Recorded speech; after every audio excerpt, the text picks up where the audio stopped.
When you look at Dolly Parton's highly polished, glamorous presentation, you probably don't think about agonizing childhood poverty.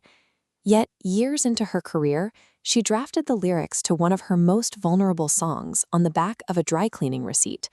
That receipt belonged to one of Porter Wagoner's wildly extravagant stage outfits.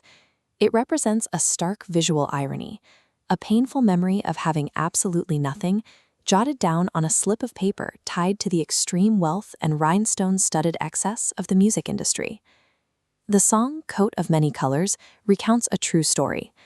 Dolly was small, and her family lacked the money to buy proper winter clothes. Her mother took a box of discarded scraps and patiently sewed those leftover pieces into a coat for her daughter. Dolly wore it to school feeling proud, comparing herself to the biblical story of Joseph. The other children saw a poor girl wearing literal trash.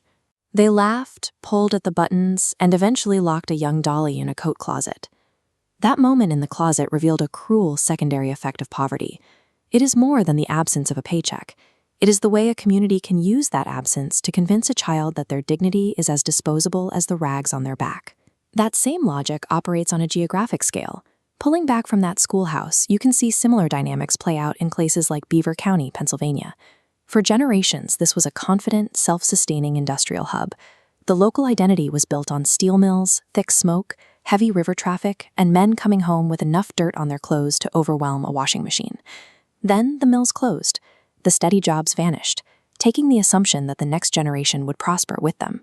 Situated right next to Pittsburgh, Beaver County slowly became a place people merely passed through on their way somewhere else. The families remaining in these mill towns recognize the reality of that patchwork coat. They have watched their primary industries dismantled and hauled away, leaving them to try and build a future out of the economic leftovers that nobody else wanted. When the outside world looks at a person or an entire community and dismisses them as nothing but scraps, they face a difficult choice in how to forge an independent sense of value.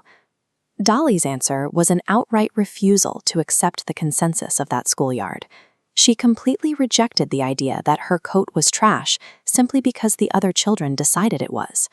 She also stepped away from the grand, romanticized biblical mythology of Joseph's splendid coat. She looked at her physical reality with clear eyes, acknowledging the scraps were in fact scraps, but she insisted they were beautiful anyway. This clear-eyed pragmatism dictated her entire songwriting career. This deep respect for marginalized people started at home. Dolly often described her father, Robert Lee Parton, as the smartest man she ever knew. He was also completely unable to read. Traditionally, society looks at illiteracy among the working class and frames it as a moral failing or a source of deep, unspoken shame. Dolly refused to let that shameful definition stick to her family. To honor her father's intelligence and address that specific vulnerability, she created a literacy program called the Imagination Library. The design of the program is fiercely pragmatic. It sends a free book every month to enrolled children from birth until kindergarten. There is no income test to pass and no complicated application designed by someone who has never tried to fill out paperwork while holding a baby. By removing the bureaucracy and the barriers to entry, the library ensures that the child of an illiterate father starts school with the same bookshelf as everyone else. It is Dolly's way of ensuring that a family's history does not have to be the child's destiny. In 2024, Dolly's philanthropic mission intersected with that post-industrial geography when the Imagination Library officially arrived in Beaver County. When a program like this lands in a struggling community, there is no cinematic climax, no orchestra swells in the background, and nobody flies in from Washington to cure poverty overnight. The reality is far less glamorous. A mail carrier simply loads a package into a truck and drops a book with a child's name on it directly into a mailbox.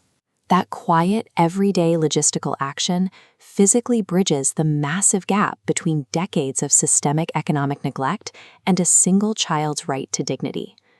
Dolly Parton achieved massive success while actively retaining her Appalachian identity and refusing to play the role of an unblemished saint. She proved that a child can grow up with very little money without ever being made to feel inherently worthless. When a child in an overlooked town pulls one of those books from the mailbox and opens the cover, they are immediately experiencing a much larger world, a moment of wonder. Dolly refused to let struggle dictate her value. Instead, she kept the stitches and the colors of that coat, building a system that insists forgotten children and the forgotten towns they live in are always worth sewing together.